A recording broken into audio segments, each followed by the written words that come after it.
پاک و ہلاریں ورگا دعا قبول بند. عن أبي هريرة رضي الله عنه قال قال رسول الله صلى الله عليه وسلم إن الله طيب لا يقبل إلا طيبا وإن الله تعالى أمر المؤمنين بما أمر به المرسلين. قال الله تعالى يا أيها الرسل كلوا من الطيبات واعملوا صالحا. وقال تعالى يا أيها الذين آمنوا كلوا من طيبات ما رزقناكم.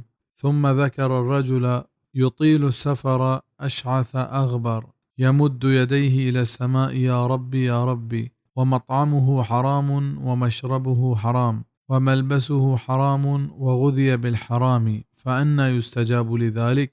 واجہ ابو ہریرہ رضی اللہ عنہ گشت واجہ رسول صلی اللہ علیہ وسلم گشتگ اللہ پاک انت و پاکینہ قبول کنت. اللہ پاکا مؤمن ہما یکی حکم داتگ کہ آ حکم رسول داتگ او رسولا پاکینہ بورت او مؤمنہ پاکینہ بورت. پدا واجہ گشت یک مرد راجیں سپری روت بزا حجہ ہاکا میننت می دی شنگ و شانگنت آزمانا دستا چست کنت دعا کنت اے منی رب ای ورگنو شگ حرامیننت پوشا کہ حرامنت حرام رستگ. اسی دعا کجا قبول بند. رواہ مسلم.